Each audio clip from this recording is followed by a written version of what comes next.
There's a dark blue hepatica, which I've come to find is not the most common color. Sometimes you find patches of this plant that are, all this color, but I find most of them to be white, which is not as nice.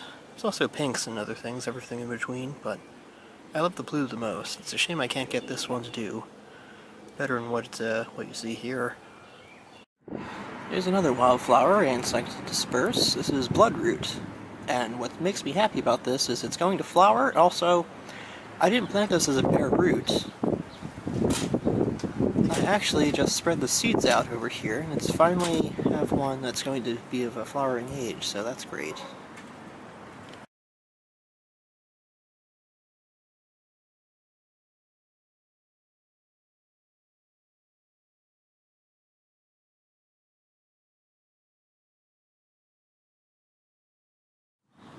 Flowering a little bit better today, and I see a second one coming up right behind it here, which will also flower, so that's good.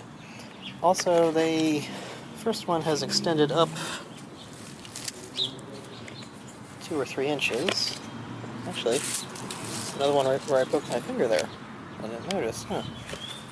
Alright, so that's good. I'm actually getting a nice patch out of the seeds I threw out here. Back with our Formica colony, you can see they are foraging. And it did rain a little bit, so let's see what's going on inside here. Still recovering from the rain. It'd be nice if I could see.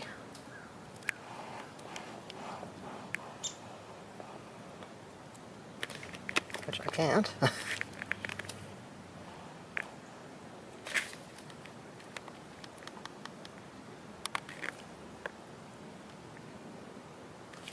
Yeah, nothing really going on down here. Oh, I see some other ants active.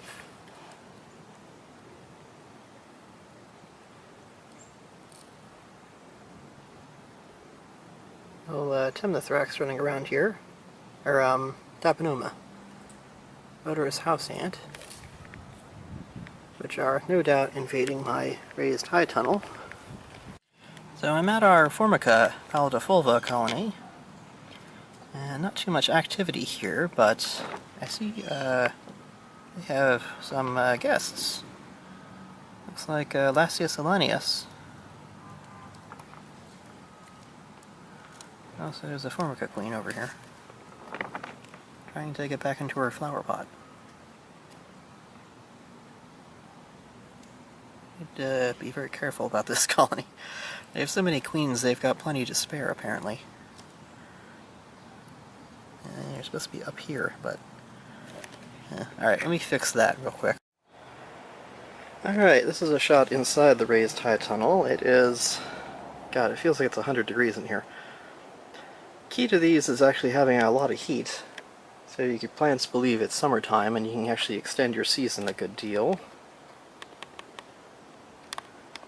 But I also get colonies of ants that come in here on occasion. These here, this row of pots, they're actually touching actual dirt, whereas the rest of this is actually paved. I need to clean up in here. But I'll get ants all in the pots here and all sorts of things that come in. Flies will get stuck in here, bees will get stuck in here. And they all use it to incubate their brood, so the species that can take advantage of it will definitely be active in here. Well, the mason bees are out.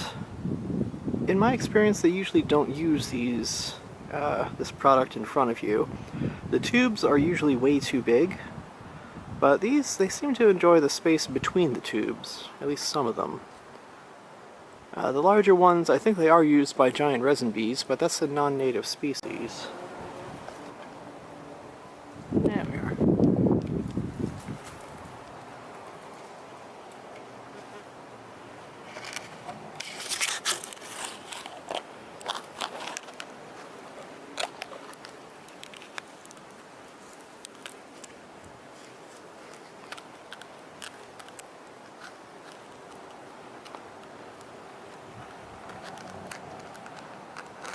be honest, I think I'm actually watching two males, but okay. I ain't gonna judge.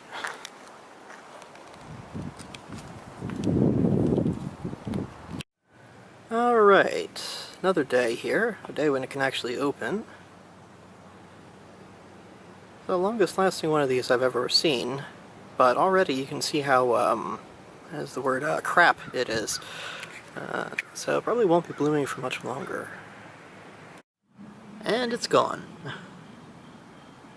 Took a bit longer than I expected, probably because of bad weather, but that's what it is.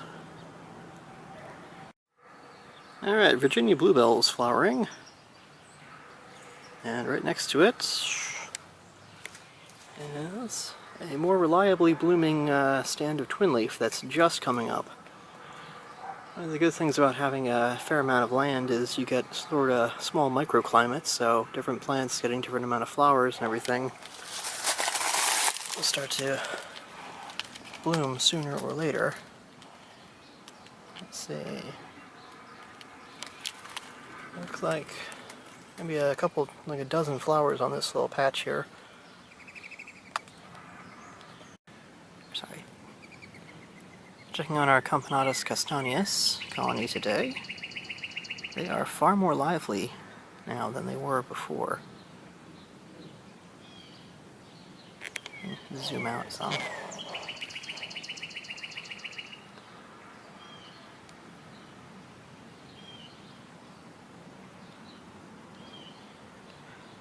A lot of these look like they're disoriented.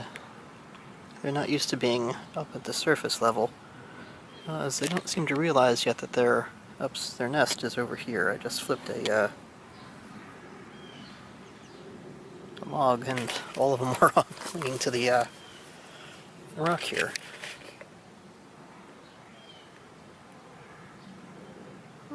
What's up with that one's caster? Like discoloration or something there. That one's got it too.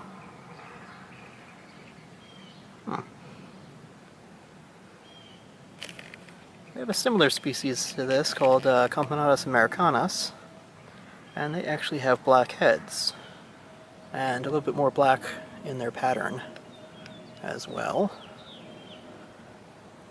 Probably different hairs as well, but I don't know that offhand. But they say castaneus has a longer face. I don't know that that is entirely true, because I question where one starts with the measurements of measuring the face. Whether it's, you know, from a straight-on point of view, or 45-degree angle, or staring down. It's one of those terms that bugs me when I try to identify things. Thankfully, this is the only ground-nesting Camponotus species in my part of the country, so it makes things easy. Well, the only orange ground-nesting Camponotus species, so you can use color to identify these if you're in the northwest, or northeast. But anyway, now that these ants go back to bed, or whatever they were doing... Oh, cricket. Find these nesting in ant nests now and then, I believe. Maybe not this nest, but a bunch of them actually. There's 2 or 3 running around.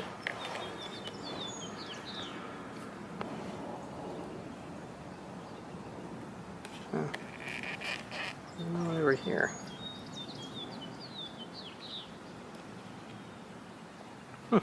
Interesting.